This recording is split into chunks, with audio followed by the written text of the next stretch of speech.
Welcome back to another video, man. And today we have TUPAC Shakur 1988 high school interview. This is a 96-minute, I said 96. This is a 36-minute long video interview. Today's TUPAC Tuesday. I want 50 likes on this video. I'm gonna keep it a buck with you. I'm gonna probably be recording for about 40 minutes, 45 minutes. I'm not gonna be pausing too much on here because one, I'm hungry. This is about to be a long video. I got a nice cold sub waiting for me in the house with some Doritos. Listen, our brother's hungry. I just got done working a crazy shift.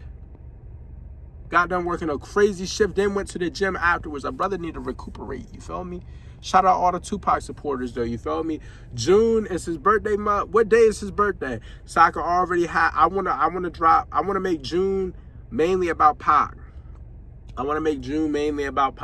This is gonna be about him. I do a lot of TUPAC on this channel, so on his birthday, I want to react to a lot, especially on his birthday month. In June, I just want to release a lot of content with him. I want to do at least 15 videos of him that whole month. So yeah, I plan on doing TUPAC. Loyal to the Game album reaction, Eminem Infinite album, and 2 Bone Thugs and Harmony albums, Art of War 1 and 2. So I'm gonna do Art of War 1 first, then I'm gonna do Loyal to the Game, then I'm gonna do Infinite, and then I'm gonna finish the albums off with Bone Thugs and Harmony. Y'all comment down below, y'all tell me how y'all feel about that, you feel me? But yeah, man, that's what we're gonna do. That's definitely what we're gonna do, you feel me? But y'all make sure y'all like, comment, subscribe, turn on the post notification bell to be notified every time I drop a video, man.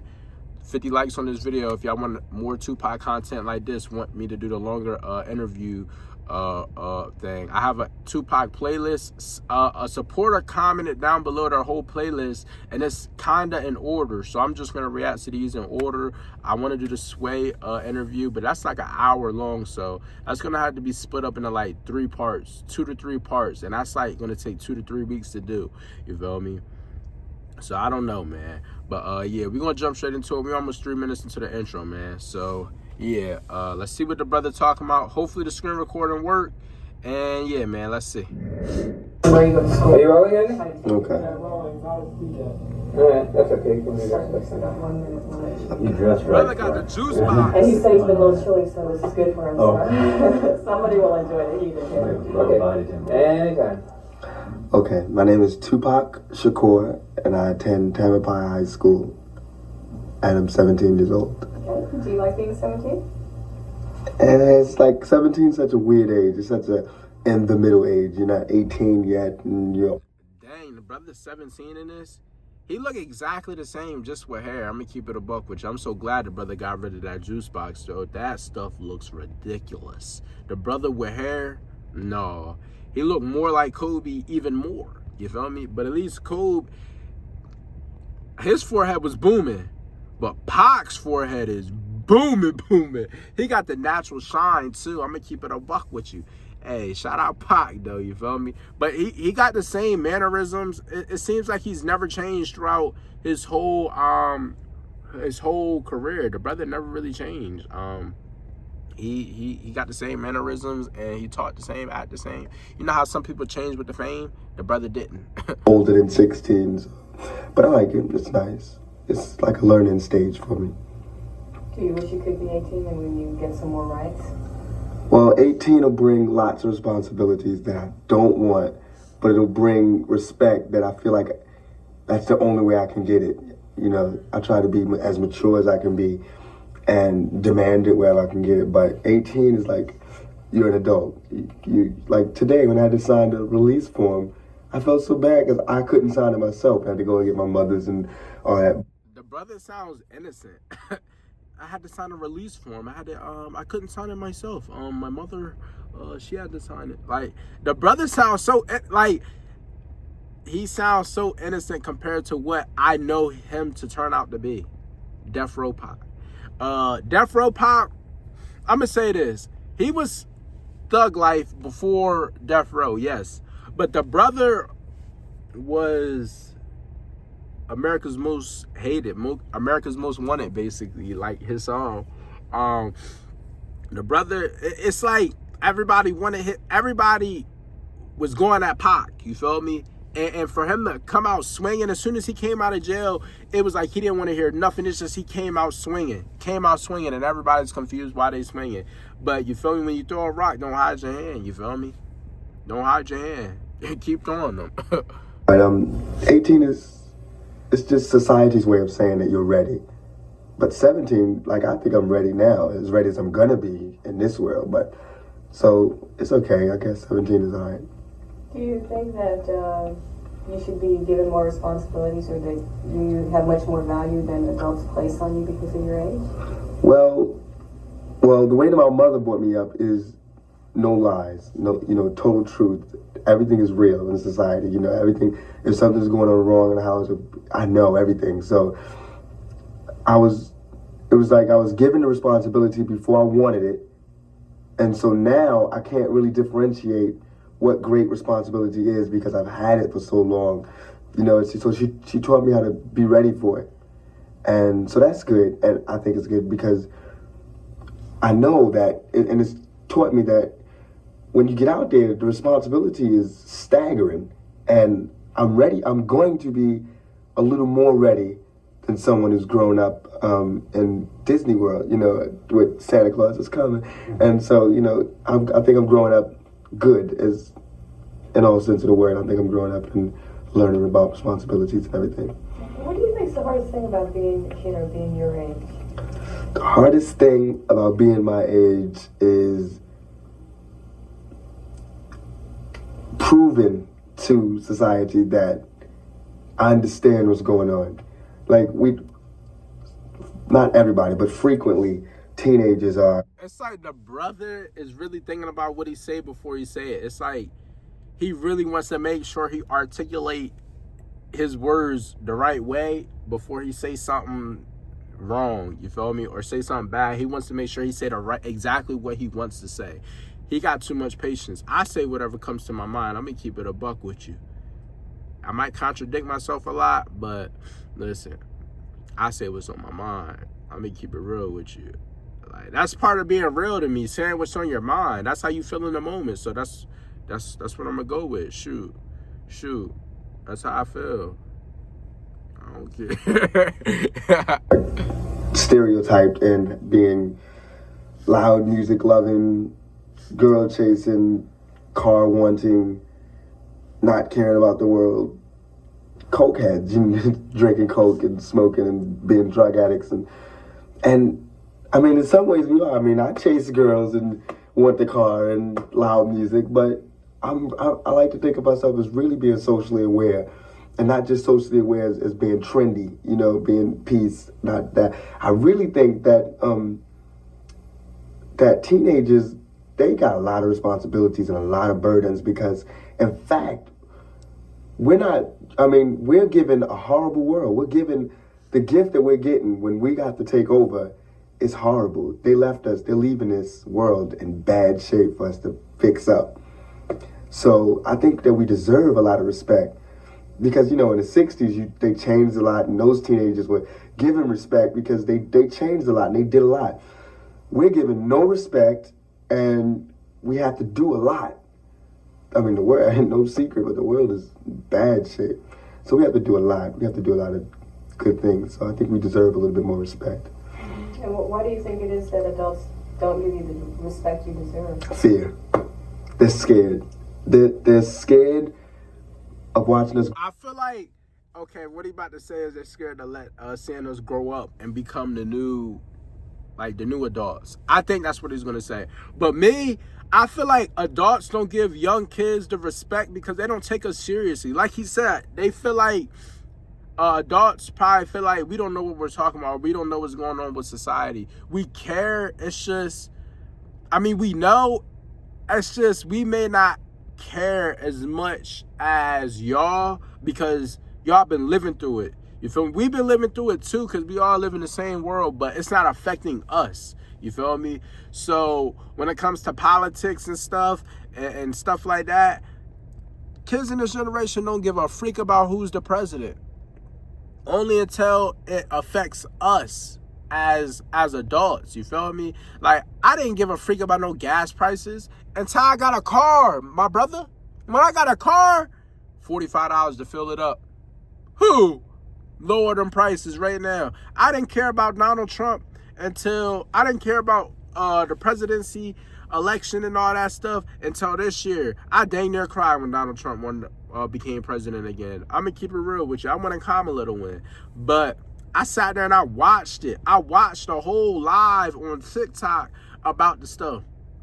Like, and a lot of older people don't think we understand because we're always on our phone. But little do y'all know, we learn a lot on our phones, especially on TikTok. Like, TikTok isn't just funny videos and stuff like that. It got some educational stuff. It be teaching us stuff. And I be learning most of my stuff off. I'm gonna keep it a buck. I haven't been to school. I did not go to college.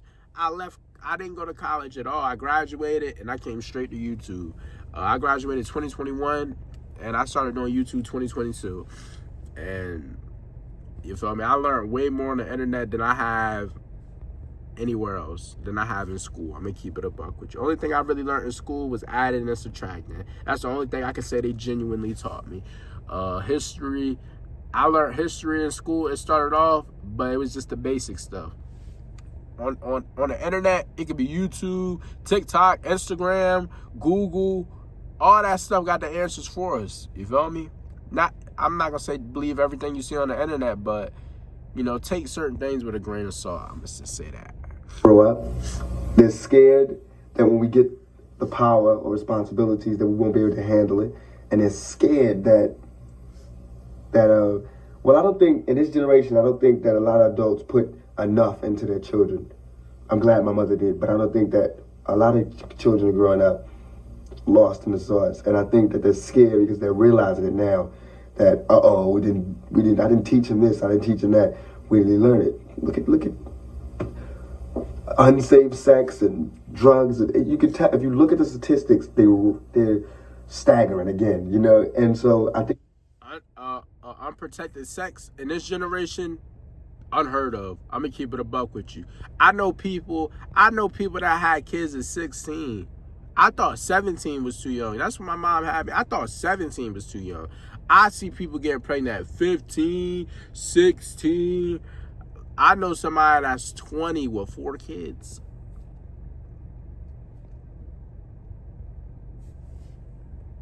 they're scared because they're realizing that they goofed. They really messed up. And also, they fear teenagers are angry. Yeah. At least this generation seems a little angrier to me and a little bit. Yeah.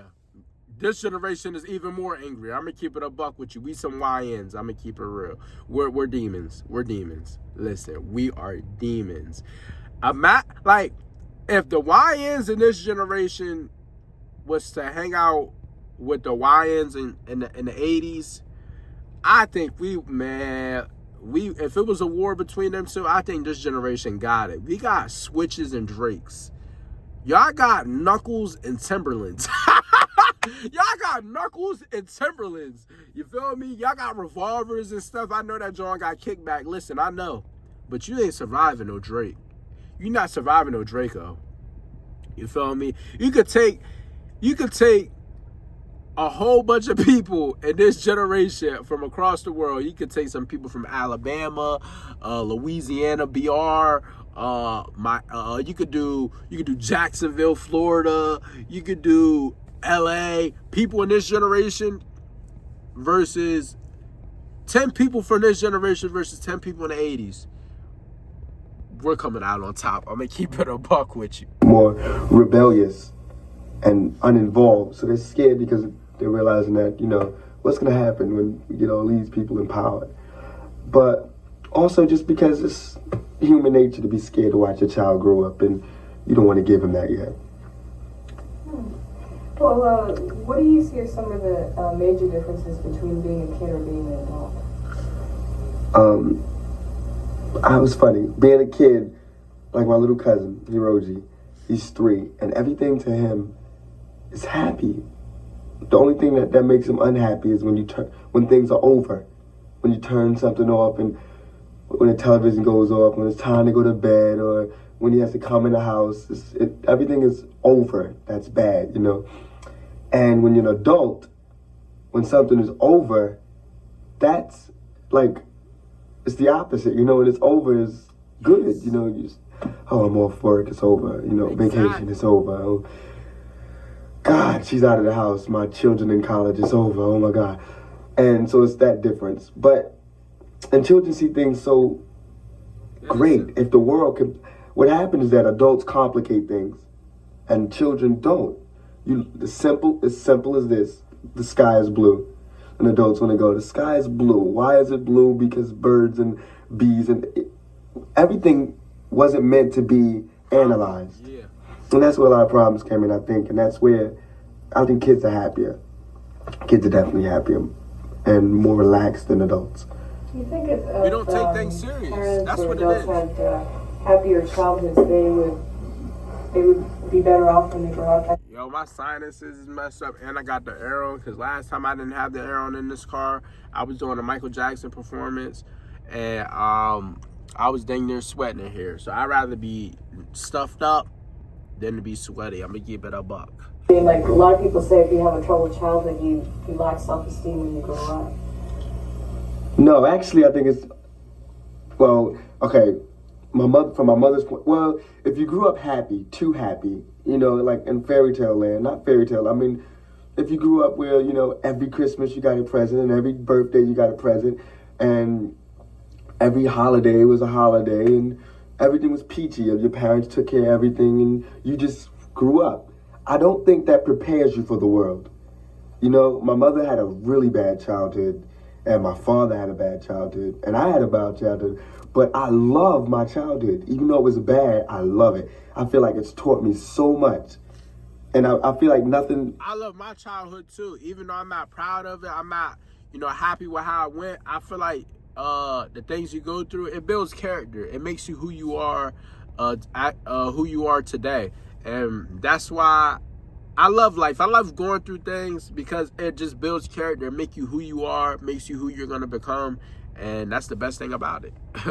Can faze me. You know, nothing in this world, nothing can surprise me.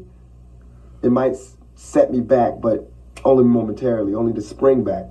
And I think it's helped me to learn. It really did help me to learn. And since my mother had a bad childhood, she knows the importance of being honest and the importance of facing each situation as it comes and not dealing in fairy tale land. Being realistic about the problem and analyzing it and solving it. See what you can do to solve it. So if you have a happy childhood, you tend to want your child to have a happy childhood. So you tend to want to keep the bad things out. And I don't think that's good because you don't prepare them for the world. So basically, you have to be Realistic with your kids. Right. Oh my- You have to be realistic. Whoa, she just said the same exact thing I just said. You just gotta be realistic, like literally, be realistic, be real. Like, don't be afraid to expose your kids to the bad things in life. You feel me? Like, I feel like as a kid, as a parent, I feel like you should teach your kids about police brutality, because have them prepared for situations like that. Not like they could defend themselves, because it's the police at the end of the day. You can't defend yourself from the police. You gotta either deal with it or be another statistic. I'm gonna keep it real with you. And who wants to be another statistic? Who wants to be another number? I don't. You feel me? So any encounter I had with the police, it was cool though. I'm gonna keep it real with you. I've been pulled over a couple of times, and they was cool. Well, one of the cops, he didn't even give me an option to fight the ticket. The brother said pay it. He said pay it, and I said, all right. I didn't even know you could fight a ticket. I didn't even know you could take it to court. Feel me? But other two times, I was cool. I was chilling and dealing. You should tell him. But don't get the wrong idea. I feel like I'm being gloomy. I don't mean just be like, damn it, it's bad out there. But I mean, when the good things come, and they are going to come, and everybody knows that good things are going to come, and you're going to see them for yourself. You're going to see that they're good. But it's harder to see the bad things, and everybody wants to shield the bad things, and that's where it gets complicated and it gets real rotten. That's when everybody gets surprised and, oh my God, I'm committing suicide. That's too much, overwhelming. If you know about it, it won't be so overwhelming. Yeah. You know, so that's what I think If it about just that. hits you, it's scary. So positive. You say that you had a problem childhood, but yet you seem like you've gotten above that. Is that, you know, like if you're lost, if you are lost in the wilderness and you have a guide, then it's not like being lost. It's like learning new things as you go through. So when you finally get through, you forgot where you were going to. You just want to talk about the path that you just went. And that's how I feel. Like life, my childhood was just totally lost at first because, okay, I gotta go to the beginning. My mother was a Black Panther, and she was really involved in the movement, you know, just Black people bettering themselves and things like that. My father was a hustler, street hustler, you know.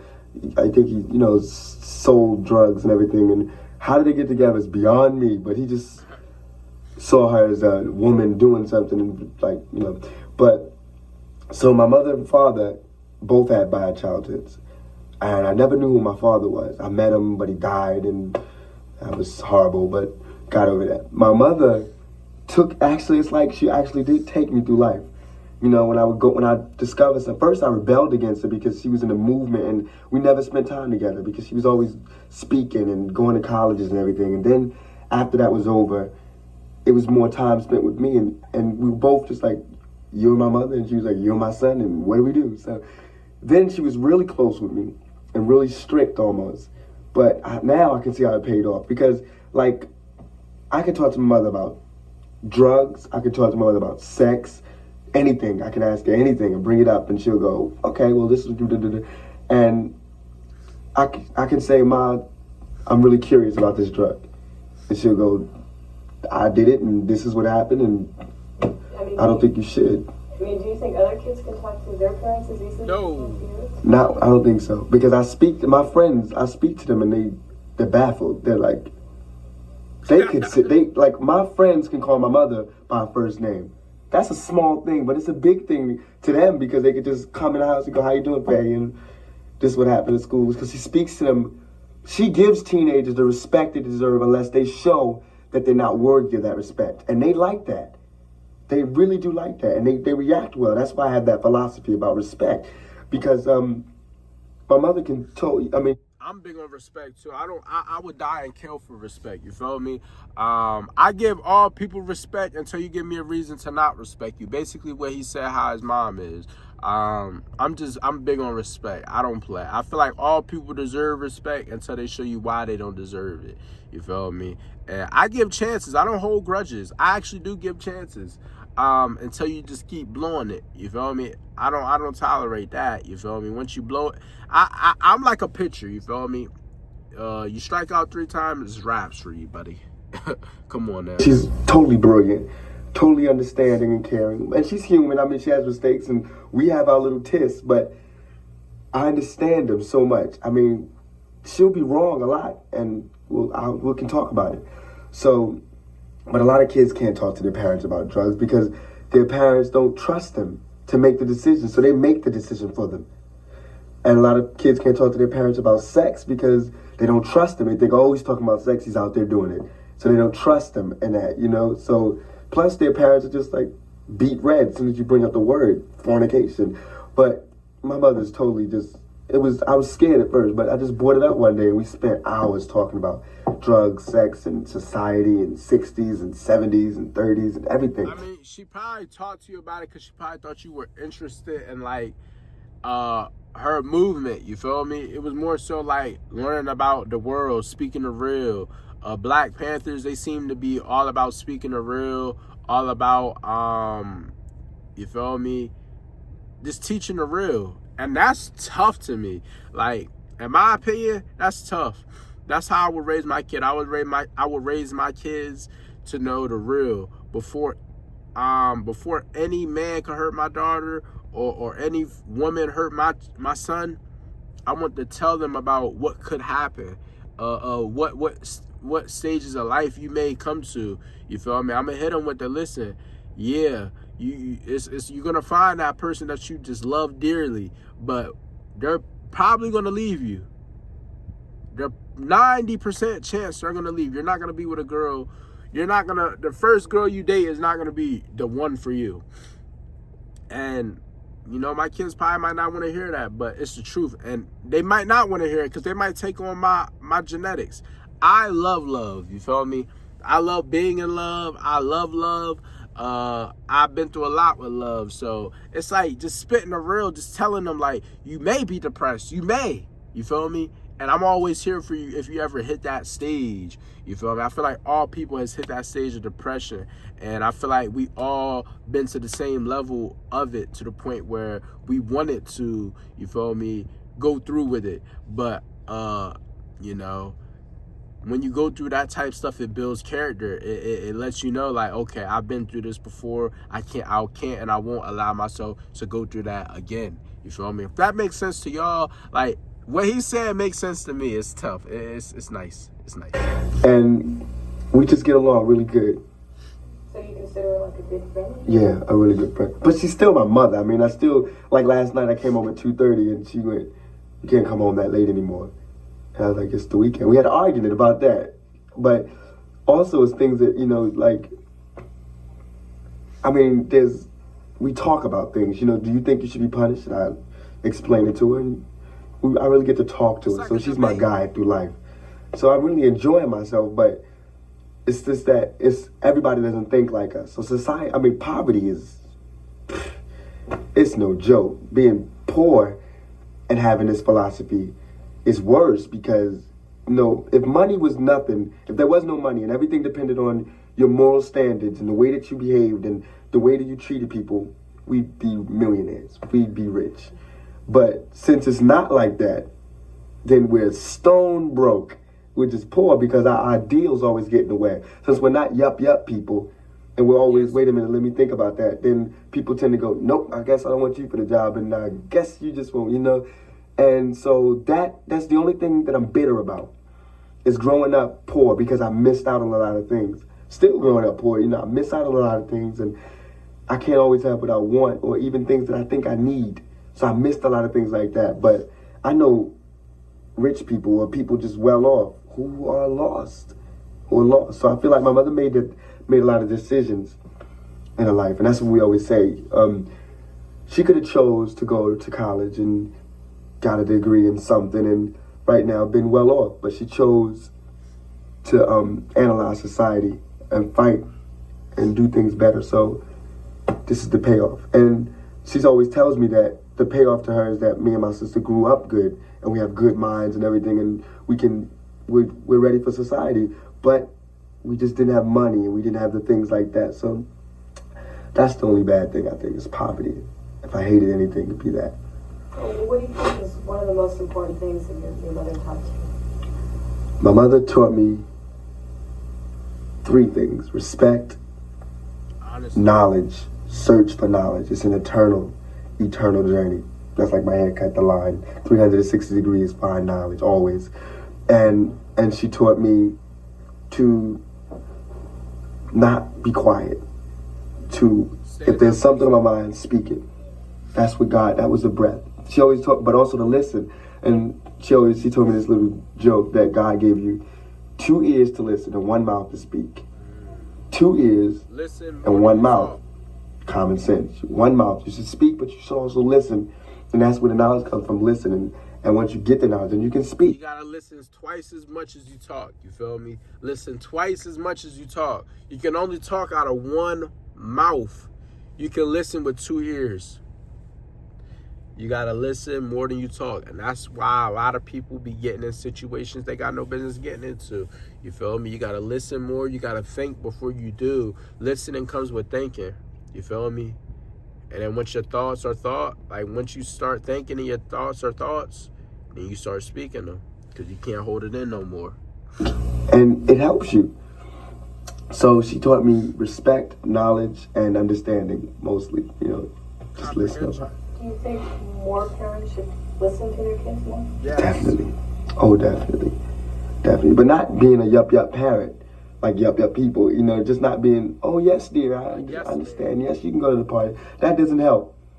Those produce even worse kids, because it produces ambitious but unready children, you know, and those where our martyrs come from, you know. So I think they should listen but analyze what they're saying. Just don't push them through the path, and don't hold them from going to the path, but help them through the path. That's what I think should happen. Right. Well, how do you think you're most like your mom? I'm most like my mom because I'm arrogant. Totally arrogant. I agree. I have to say it. Like at work, I can't hold a job. I just quit my job today, actually, because I wanted to come and do this. And they wouldn't let me. And I felt like it was important, and it was more important than serving pizza. And we had enough people, so I felt like since I'm an actor, they should understand. They should have let me do it, but they didn't. And then I had a cold, so they were making me work in a freezer. And I'm really not one to be disrespected, and I felt like that was disrespectful because I asked to go, you know.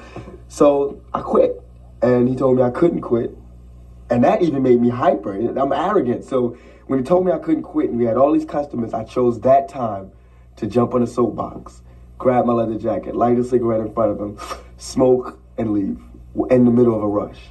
So that was natural. That's arrogance at the top. That's, I think, I'm most like my mother. And she likes it. She'll see it in me and know it. And we clash a lot because I'm arrogant, she's arrogant. And you should see us when we get in our little attitude moves. It's like husband and wife, or it's brother and sister. But it's father, mother, and it's really father, mother, and son. She's my father and mother. So, yeah, we getting our tips and everything. But it's good. That's a great story. That's why my pizza took so long.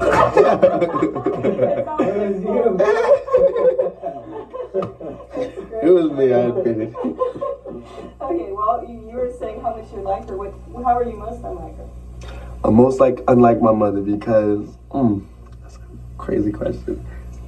Well, since my mother went through the 60s and everything, she's more of a, let me think about this first, then do it.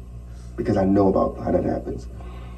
And I'm more like if you get me hyped, I'm a dangerous weapon. If I'm hyper, I mean, even for not like violent, but if I'm hyper to run basketball and I have to go to work, I'll be there late. If I'm hyper to do something, I can't concentrate. And my mother can really concentrate. And like in school, as much as I talk about needing education and everything, I goof in school every year.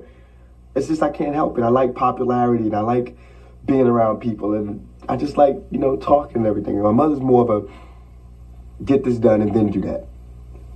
So that's what we're not alike, and I trust people more and I'm more open. Oh, no. And since she's been through those things, she's more wary of trusting people, but she does trust people. But I'm just totally just like, oh, okay, you're my friend now, Oh, no. But we're more alike than we are unlike. That's really weird. Well, you said you goof around a lot of school. Do you feel you're learning enough, or do you feel they could be doing a better job of teaching you things? Well, I hope I don't get in trouble, but school is, I think that we got so caught up in school being a tradition that we stopped using it as a learning tool, which it should be.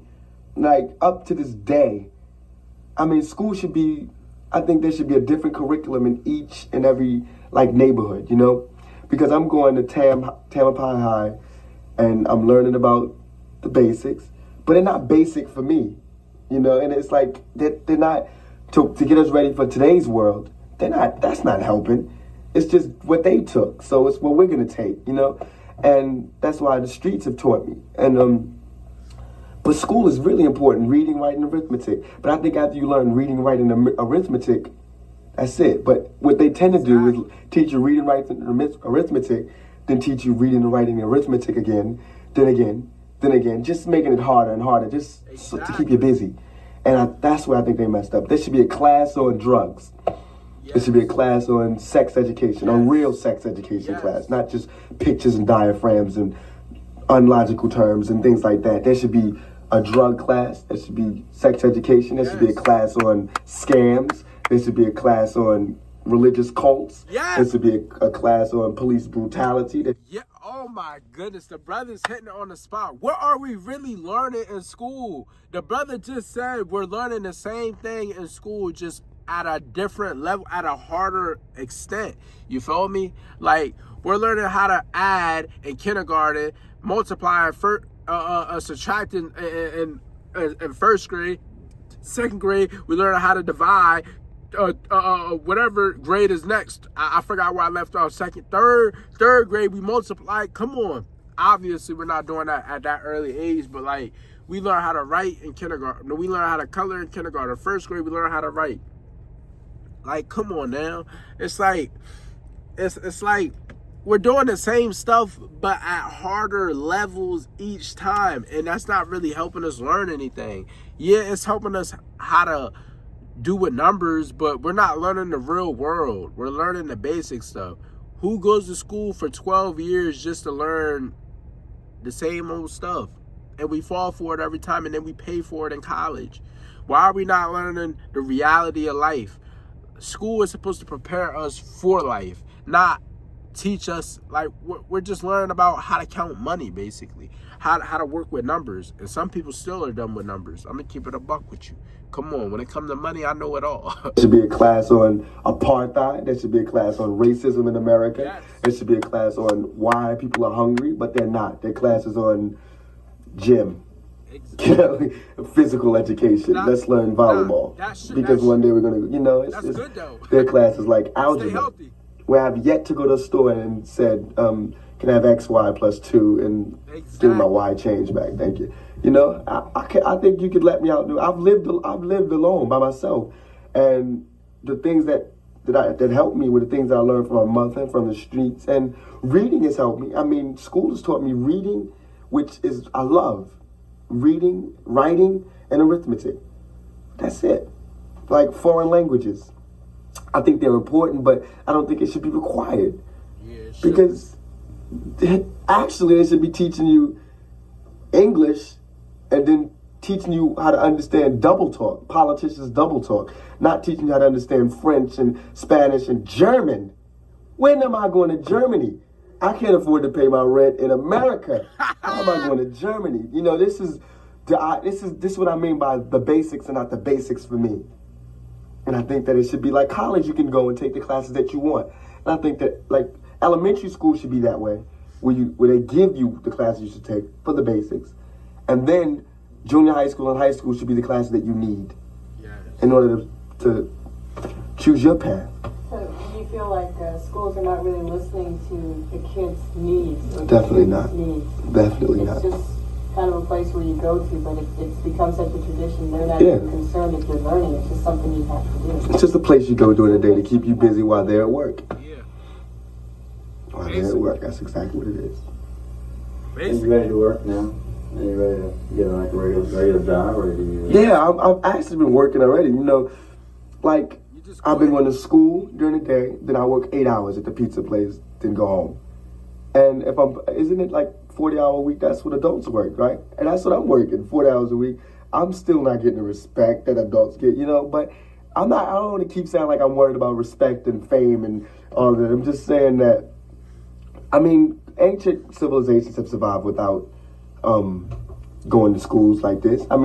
They've learned from their parents.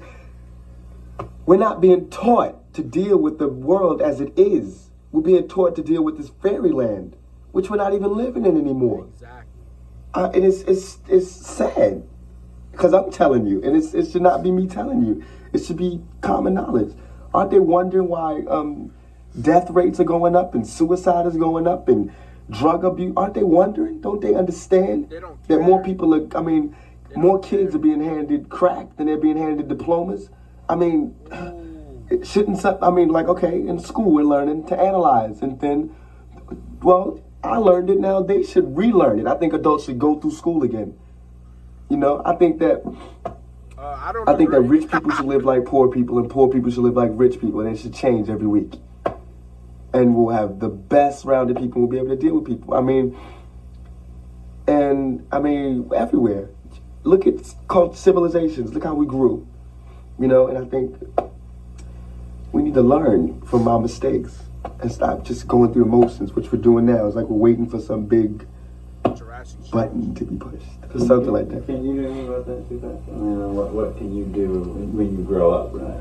Okay. That you can make a difference in this? Well, as it is, and it's honestly, I feel this way. But society is like it's like, those little things they have for the mice where they go through around a circle and there's little blocks for it and everything. Well, society is like that.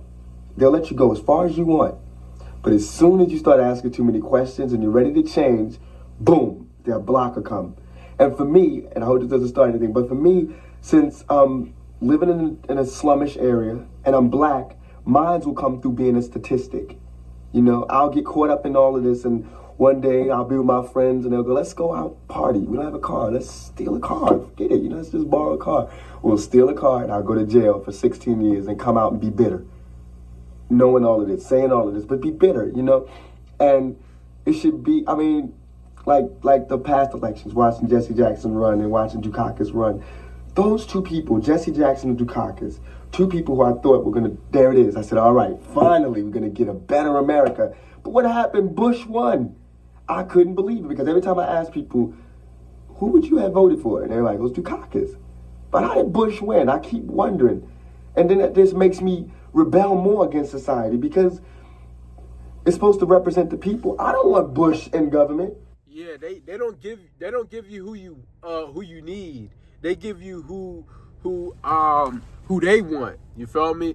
The America gives you people that they want to run the world or run the U.S. They don't give us people that the people need. You feel me? Like, for example, they gave us Barack Obama. They gave us Barack. That's a one in a million chance. You feel me? When was the last time besides Barack Obama we got a president that we actually needed? When was the last time besides Barack Obama did we as the people, not a race, not a religion, when did we as the people get a president that we needed? Comment down below. Please comment down below. Please. I feel like Kamala, compared to Trump, we probably needed her. But a lot of people probably feel like a woman can't run the world. A woman, she's not going to do well. And I don't know. That's depending on who you talk to, I guess. But I don't look at gender and be like, oh, she's less of a man because she's a woman and she can't run the world because it's a man's job. No. No. Come on now. I spent 8 years of my 17 years on this earth under Republicans, under Ronald Reagan, under an ex-actor who lies to the people, who steals money, and who's done nothing at all for me. And I don't think Bush is a bad person or a bad president, because for the upper class, he's a perfect president. And that's how society is built. The upper class. Exactly. The upper class people, the rich people. You feel me? The rich people. The government caters to the rich people, to the people that's middle class, to the people that's not wealthy, to the people that's poor. They don't give a freak about us. They just know they gonna get their tax money out of our check. They know that. They know they gonna get paid regardless of who president they put in. If they give us the president that we want as a whole, if they give us the president that we want, then it's not benefiting them for real. It's benefiting them because they get the president that they want and they still get paid. They still get their taxes regardless. You feel me? The government will never suffer. The government will never take an L on the presidency. They will never take an L for 4 years. They will never. If the president benefits them, then they don't give a freak about the other people. If it benefits the rich people, or if it benefits, well, basically what I mean by the government, I'm really saying the rich people, because the rich people dang near is the government. I'm gonna keep it real with you. Like, I don't know. I don't want to get into politics and that type stuff because I don't really know much about it, and I don't want to. You know, I want to educate myself before I just start speaking on certain things like that. Like religion, I try not to speak on religion, but I speak on what I believe in. Because I don't, you feel me? I know what I believe in. Come on now. Let's run it while we talk about it. I mean, the middle class and lower class, we talk about it. And for the working class, we're just lords. We're going through the motions. We're the worker bees. And they get to live like royalty. You think when you're talking about classes, do you think children or kids are sometimes considered a lower class? Yeah, I think so. But they're even with children, there are classes. Like even at TAM, there's the lower Marin City class. There's the low white class, the lower white class. There's the middle class white class and the middle class black class, and there's the middle class. There's the upper class white and upper class black, and that's a shame that that has to be cut in so many pieces, because it all boils down to this one piece of money. That how can this is a big question. No one's there to answer it, and this is staggering. How can Reagan live in the White House, which has a lot of rooms, and there'd be homelessness? And he's talking about helping homelessness. This is what I mean about practicality.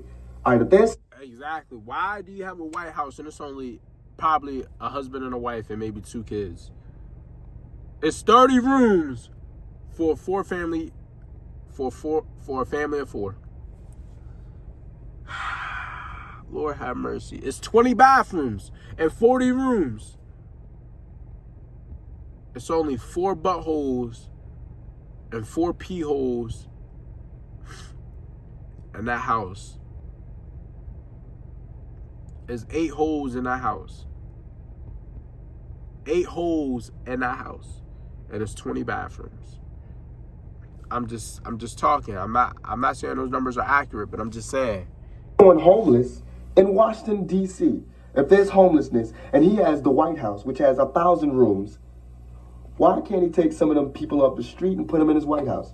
Because he doesn't want to get dirty. The White House would be a little tainted, and when his rich people from Jamaica and everything comes to see him, they'll be, oh, these people, and that's dumb.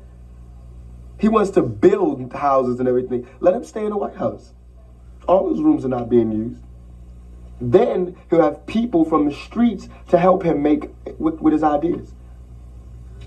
I mean, these people that are homeless have done things. Then rich people really don't be knowing what's going on in the world, for real. Rich people, their opinion matters because they have what the government want, which is money. You feel me? The rich people are being used just as much as that's why when it comes to the middle class or the poor people, they don't never really get heard. Their opinions don't really matter. And it's because really we don't. What are we bringing to the table? Rich people are paying millions of dollars in taxes. They have a lot of say so. That's why when a famous person speak on religion or speak on politics, it's like, oh my, it's a big thing. It's a big thing. When a famous person says something about another famous person, it's like, ooh. Versus if a poor person or a middle class person say something, it's like, man, go on, that's just a rumor. But if a rich person say something about another rich person, it's like, it's facts. It gotta be facts. It gotta be. He living the same lifestyle. It gotta be facts. But if a poor person say something about a rich person, man, you just talking. That's just a rumor. You feel me? Come on now. Like, think about it. I don't know who came up with the thing with Tupac getting raped in jail. Not a famous person. A famous person reported. Wendy Williams reported it. But when did that come out of a famous person's mouth that seen it with their own eyes and was like, Tupac got raped? When? When a poor person say it's like, it's just rumors. You feel me? It's rumors. A lot of people were saying it from the outside, were saying it. 9 times out of 10 compared to a rich person, they might got a little money, but they not rich. You feel me? And the people that were saying it probably weren't rich. Like, then when people, like other rappers were mentioning it, like, for example, Mobb Deep, it's like, it might be true. They said it for a reason. They rich. But let a random person on the street, Tupac got raped in jail? Tupac got raped in jail. Man, go on with that stuff, man. That's just a rumor. You feel me? You dig where I'm coming from now. Been homeless forever. They've done things in society. They've done things. They've had jobs before, and they've done things. They've worked hard. There should be an automatic. They get a house somewhere and live comfortably. There are things they can do, and I think that's wrong. I think that's really bad. Honestly, though, I think the reason why they don't give homeless people stuff is because they probably think they're going to turn it into like a drug house or something. Because a lot of people that's homeless turn to drugs because they got nothing to lose. I mean, they lost everything. So you might as well just have fun while you lose everything. And I guess that high is fun to them. So I get it, but then again, I don't. You feel me? That's why I don't like giving homeless people money, because every time I see a homeless person, I look at them in their eyes. I look deep into their eyes, and I look at their condition.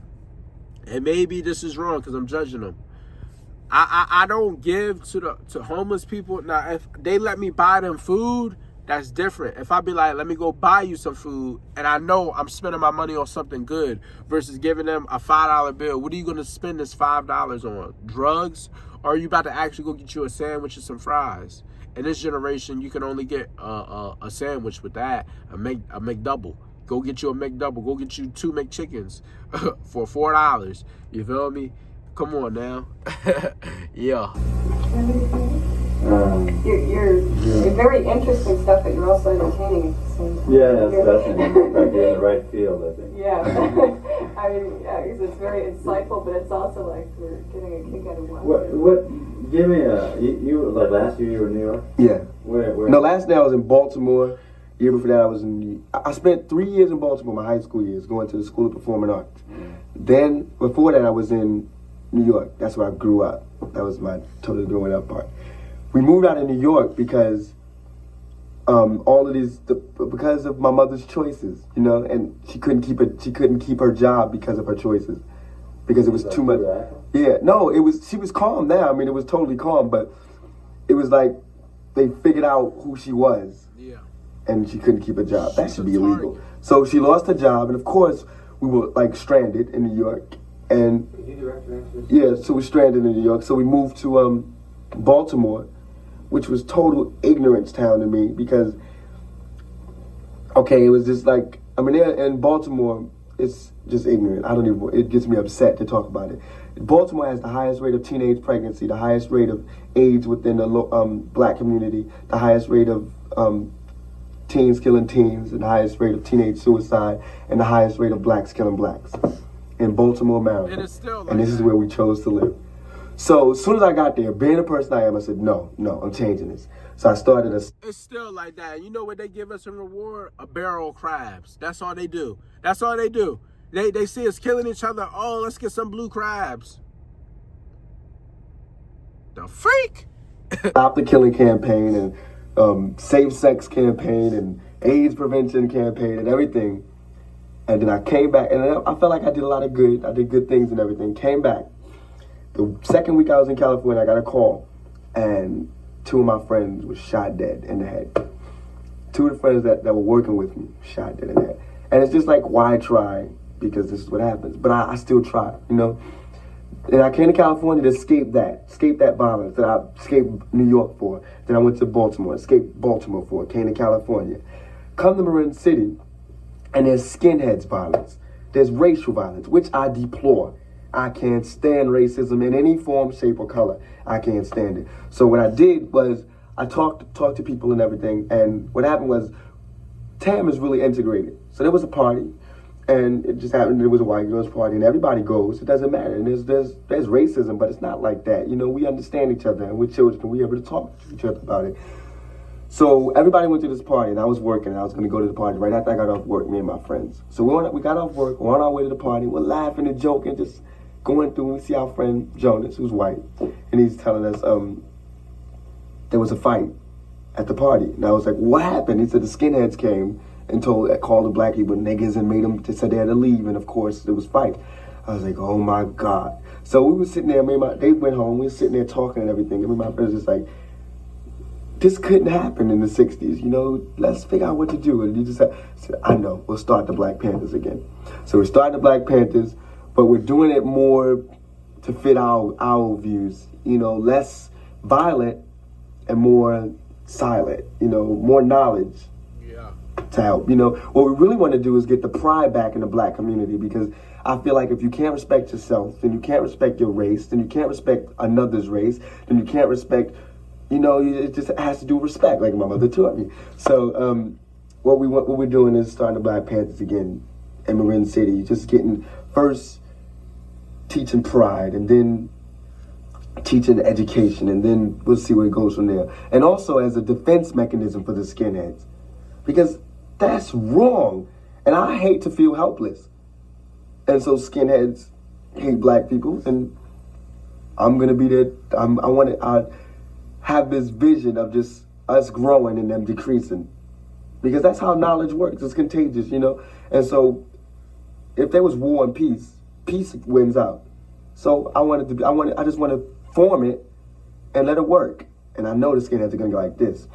So, and I want to take, I just want to learn from my mistakes. And I'm talking to a lot of the ex-members of the Panthers from the 60s, and they're helping me because they're less violent. They've learned. So, and they did a lot of good things in the past, and we can do a lot of good things. So since my mother was an ex-Panther, and talking to Geronimo Pratt and a lot of ex-minister defenses and everything, so we're going to do a lot of good. I feel like we're going to do a lot of good.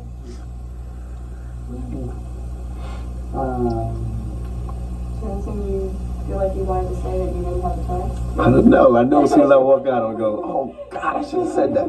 But just to end the importance of growing up just growing up in America. I loved my childhood, but I hated growing up poor, and it made me very bitter. It's like, all right, now I got a job. I quit now. I had a job.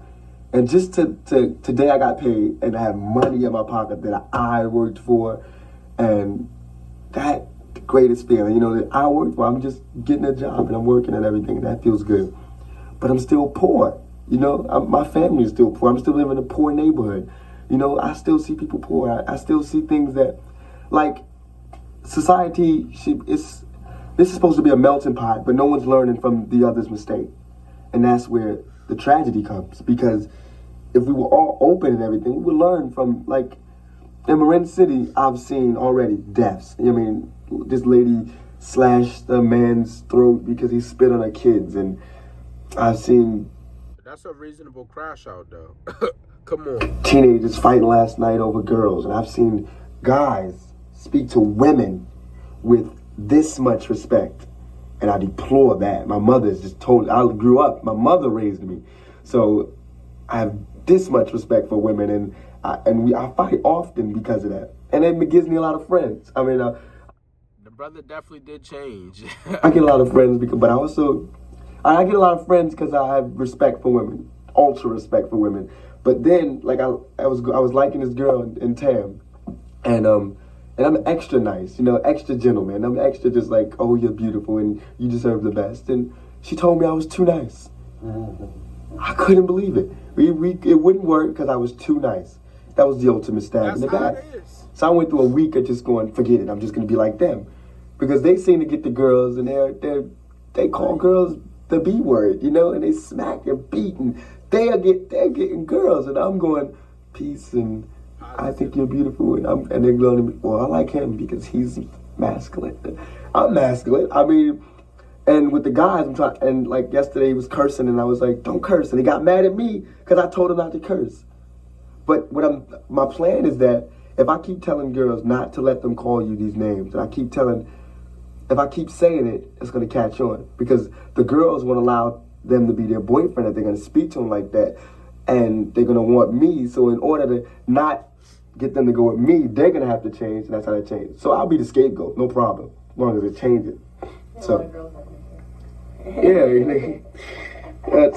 I think it's going to work. I think it'll work out and everything. But I always wanted to make a book out of my life, like a fairy tale. Well, Raised by the Black Panthers and strung out. So, Yeah, I think we can stop it. Okay. Stop tape, Annie. Heat.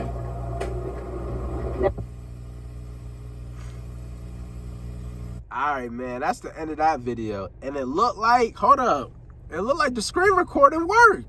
I'm surprised it worked for that long. I'm gonna keep it a buck with you. It was recording for 56 minutes. I'm surprised I had enough storage for it to work. Hey, shout out them, you feel me? Shout out them. Which, y'all make sure y'all like, comment, subscribe, turn the post notification bell to be notified every time I drop a video. I need 50 likes, man. 50 likes on this video. That's an hour-long TUPAC reaction, and it's not music, it's not an album. This is an interview, and I spent an hour reacting to it. I'll see y'all in the next one, man. Y'all better have enjoyed it.